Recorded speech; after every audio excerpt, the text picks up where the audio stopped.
We're talking The Howling today on Gene and Roger Talk Movies, 1981. Joe Dante directed.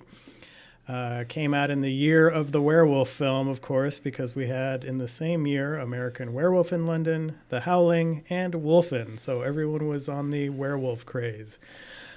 Gene, what are you thinking about The Howling? The Howling. I think I mentioned this before, but I saw a lot of movies at a drive-in theater called the Wadsworth Drive-In in Denver, Colorado, when I was a kid. And I saw this, I'm pretty sure I saw it there. I think I have memories of hanging out with my cousins.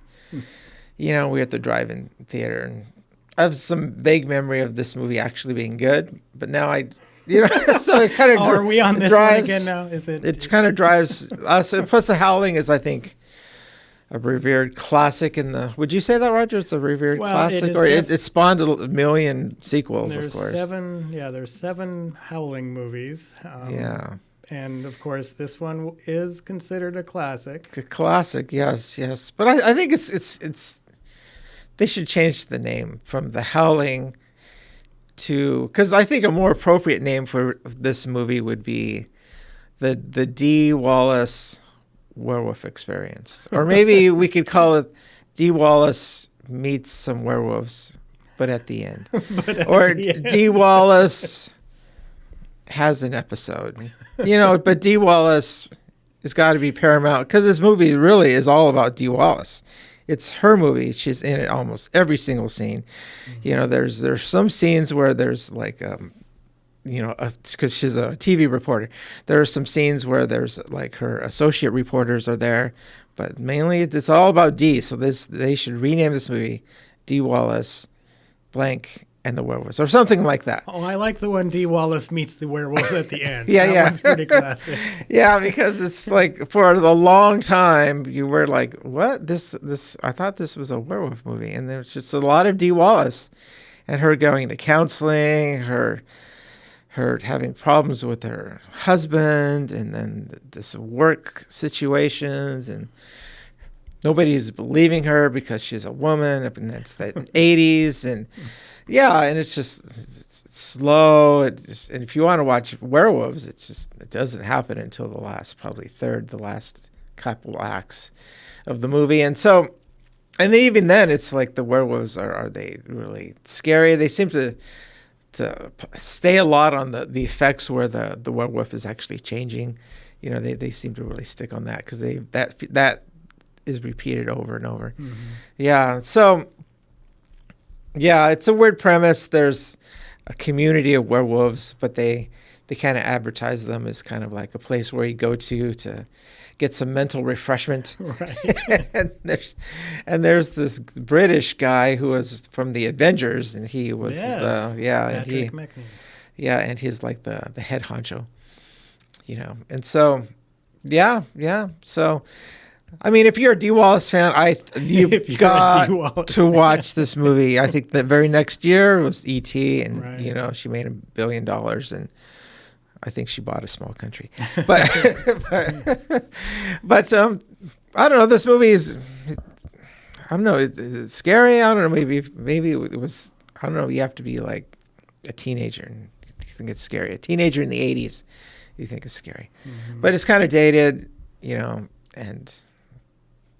Yeah, I think the modern horror element is defined by movies like Saw and Hostel and those kind of things. And this movie kind of it was a reflection of an era that's gone. Well, this was the era. I don't know if I would recommend this movie really. This is the era of, hey, we can do really cool practical effects now.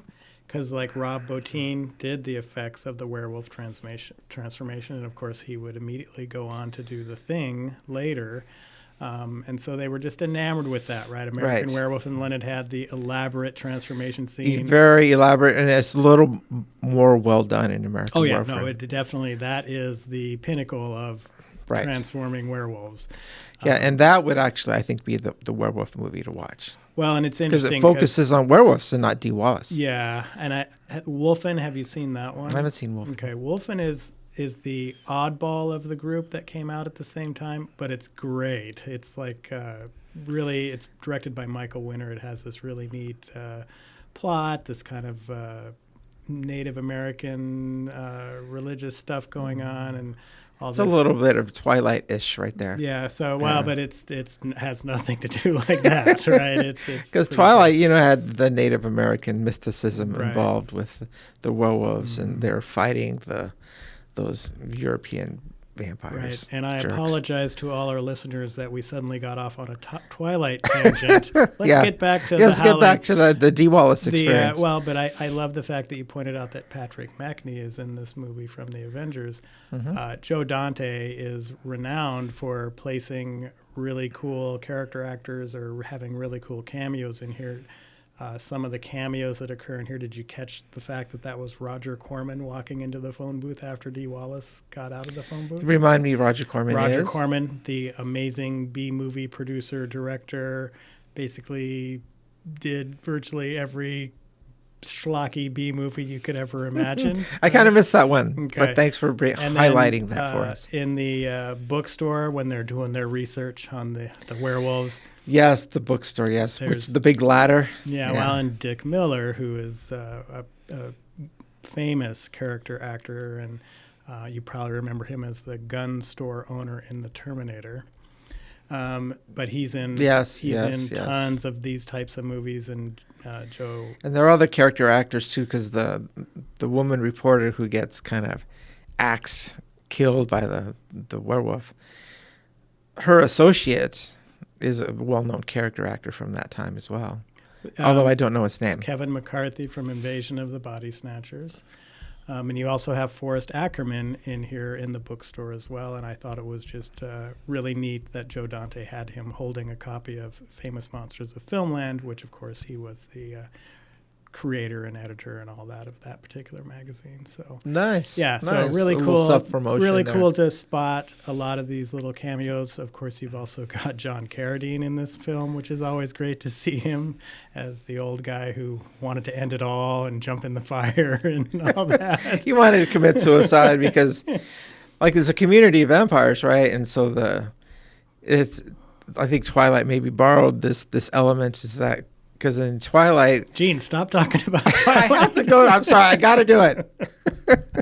There are vampires, and the vampire ethos is to eat people.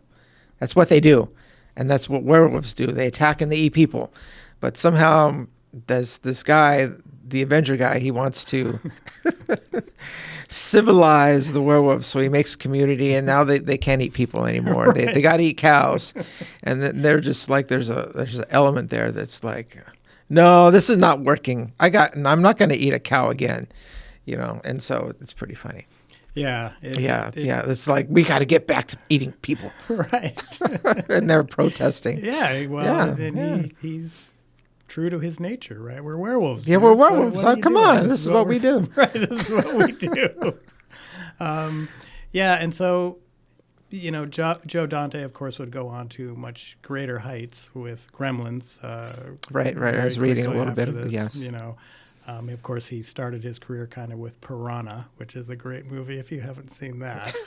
And that was remade recently, too, in 3D. Was Denise Richards in Piranha? Well, see, now you're getting confused, because there was a 1978 film called Piranha, which was playing off the success of Jaws, right? So suddenly we've got to have a bunch of mutant fish movies killing people, right? And so Piranha was one of them, but it was really a fun movie to watch, right? The government has created these killer piranhas, and they're going to unleash them in like Vietnam waters and stuff like this, right? Also, in the Mekong Delta. And of course they escape, and all sorts of chaos ensues. The one you're talking about is the remake that I'm talking about. Oh, the remake, so there was okay. Piranha 3D, and then another sequel to that, which was also in 3D. Great 3D, because I love me some 3D, and so those are both good 3D movies.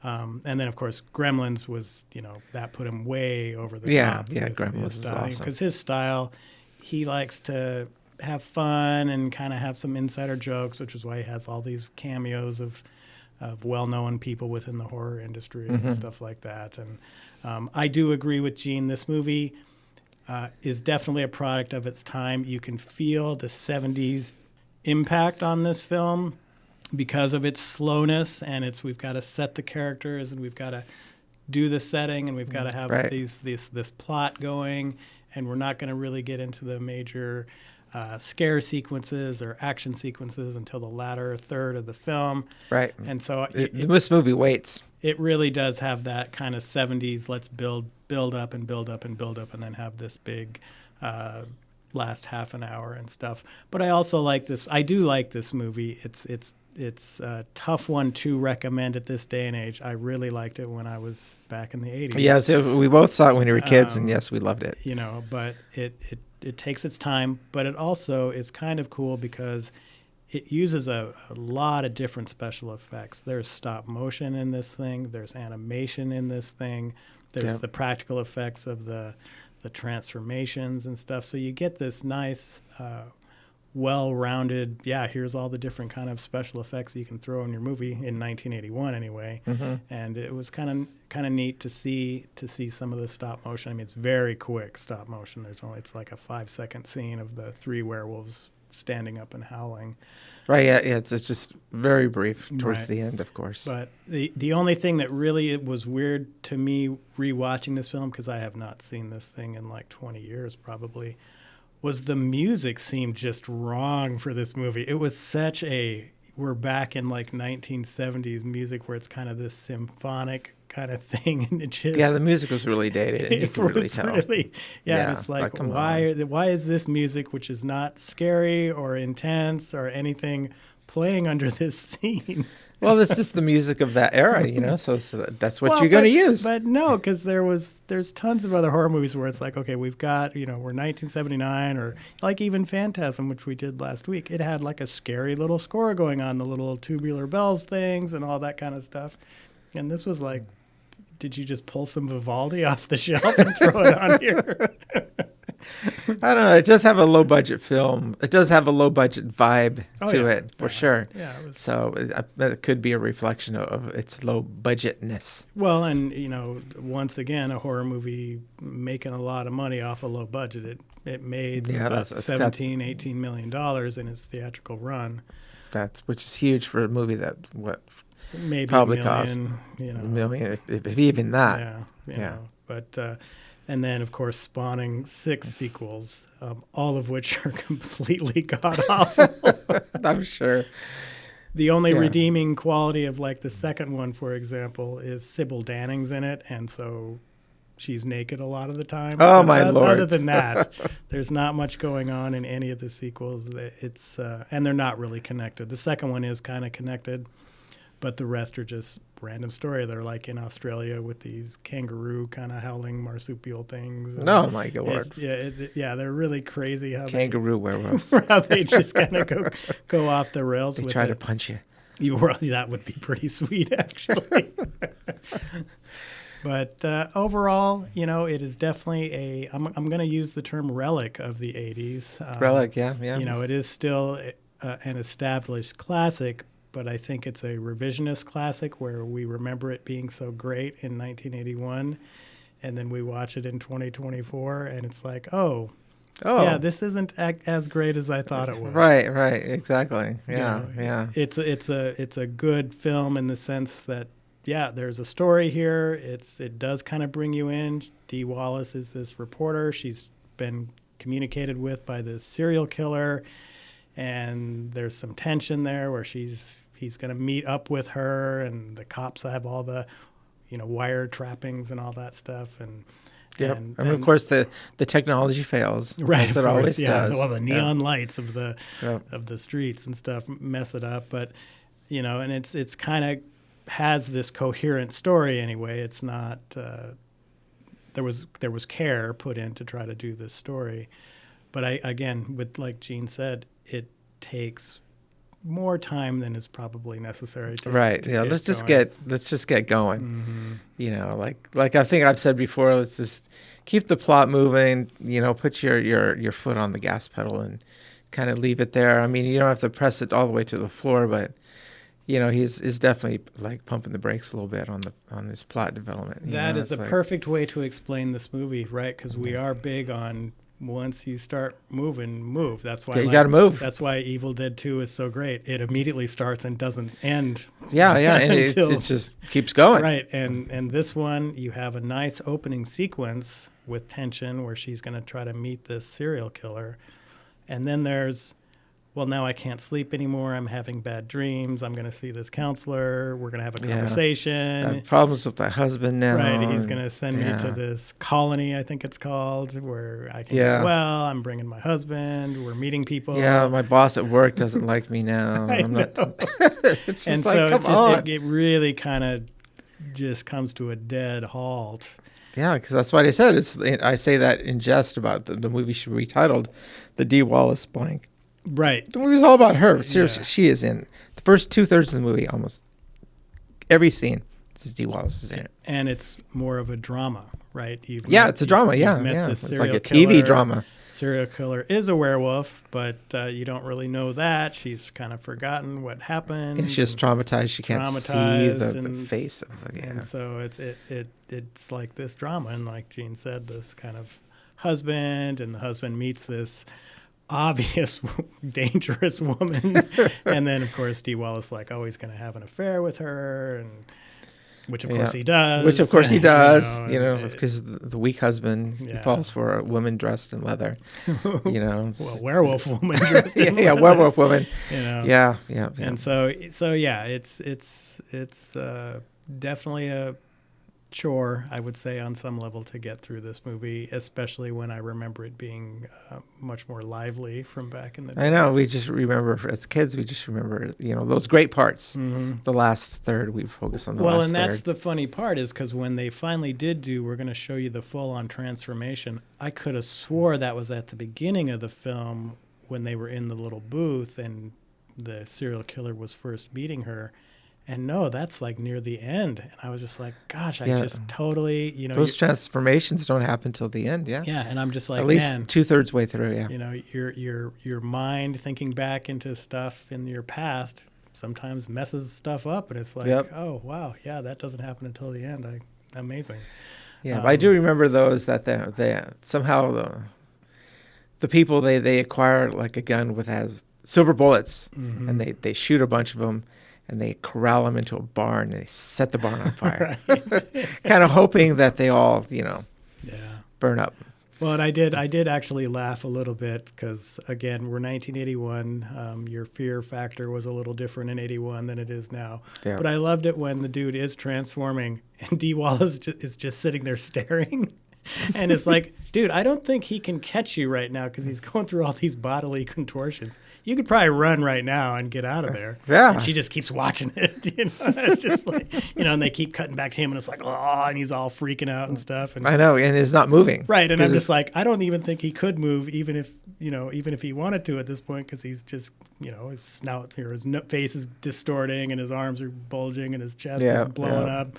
And no, I'm going to stand here until you're completely done with your transformation. I got to stand and watch it. And then, here's a bottle of hydrochloric acid, which I can now throw on you. Yeah, once the transformation's done. And then you can run. Yes.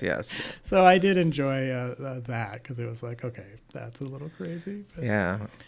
But and another scene that was a little unbelievable is the woman reporter. She's the investigative reporter, right? So she's looking through a file cabinet, as they all do.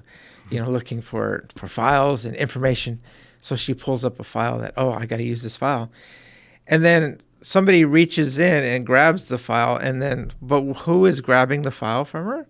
It's a fully transformed werewolf who is standing right there. It's like, I think, even though it's in a dark room, I think you would notice. Well, you sure as hell could have smelled that. Because it's like 8 feet tall and is right there. And it's like, no, she's so bright. Yeah. Yeah, it's just like your movie you got to exist within your framework you set up, is that suspension of disbelief. But you start doing outlandish things and you're going to start losing people, Yeah. So, yeah. Well, but that was near the end of the film. So it's like, okay, werewolves are finally showing up. So yeah. And then she shined this bright light on this werewolf and it kind of like paralyzed him. Right. So I was thinking, she's going to use this bright light as a weapon and help her escape. But no, she just leaves the bright light where it was, and then she runs to a different part of the room, and then the werewolf just chases her. Right. Well, Gets her. walks slowly over to her. Yeah. Really, Yeah. as she's cowering in fear. But Gene, anything more to say about that? Oh, no, we're done. Yeah. But yeah, if you're, again, like I said, you're a Dee Wallace fan, you got to see this movie. Yeah, well, and I would say, any horror film fan that, this is a film you do need to see. Whether you're going to like it in this day and age or not, that's for you to find out, I guess. It certainly was a letdown from what I remember it being. It's not what I remembered it being. Yeah, again, I saw American Werewolf in London, again, way back in the day. I mean, we could review that one. We can go on a little werewolf kick. But my memory of that movie is much better. Yeah, it's funny, Gene, because I don't actually like American Werewolf in London very much. The only scene in that I like is when the Nazi werewolf shows up and machine guns that woman. Do you even remember that In scene? American Werewolf in London? What Nazi werewolf? What? Yeah. Mm-hmm. Yep. So are we talking about the same movie? We're talking. David Naughton is having these hallucinations, and the doorbell rings, and his mom goes to get the door, and it's 3 werewolves there, one of whom is like this Nazi werewolf. And they just machine gun her, and then he pulls out of it or whatever. But, well, the British certainly would have nightmares about the Nazis, probably even back in the 80s. Yeah. But I just think we're talking about American Werewolf in London now, but it's directed by John Landis, and I just don't think John Landis is a very good director. And American Werewolf in London is a good example of how he's not a very good director.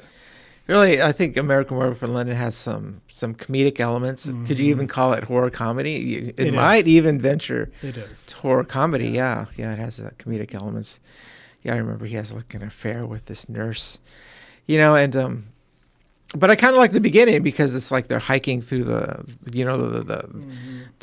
what do you call it, the countryside in England, and certainly all the locals, they know about the werewolf, and it's kind of a little creepy because they're walking and it's foggy, of course, which brings another thing in the Howling is that they went crazy with the fog machines. Like their fog machine budget must have been just out of sight. But yeah, so it's foggy, and then all of a sudden they're talking, and they're like, they hear this howling, and they're like, yeah, this thing is near us, and it's circling us, which was kind of creepy. And then I like the part in American Werewolf in London again, is where he has dreams about the people he's killed, and he sees them, and they're like talking to him, and and they're not entirely. Some are mad, but some are not really that mad. Right, his main friend is trying to convince him to kill himself. Right.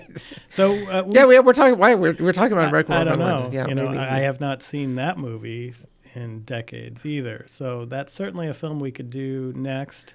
And then we might as well then do Wolfen, because they all came out at basically the same time. They were competing werewolf movies. Yeah, maybe we could just do both of them, American Werewolf in London and Wolfen. At the same time? At the same time. Oh, I don't want to do that. We want to give each individual episode, the respect it deserves. even though in this episode we've talked about tons of other things, but I would rather do, if we want to do American Werewolf in London, we can do that, and then if we are up to doing Wolfen, we could do that the following week. Yeah, it leads to a nice comparison contrast, though. I'm thinking. Yeah, because right now, my opinion is that Wolfen is the better of the 3, but then again, I haven't seen American Werewolf in a long time. I didn't particularly like it back in the day. Maybe my opinion has changed, because I really did like The Howling back in the day, and now it's it's definitely the worst of these 3, but maybe it's not. Wolfen, which I have no memory of because I've never seen it, so that would be a new experience for me. All right, we're just rambling. Yeah, we're just going on. Yeah. So we've said a bunch of stuff. Something will happen next week. It may be one of those movies. It may be something entirely different. So thanks for tuning in, and we'll catch you the next time. All right. See ya. Bye.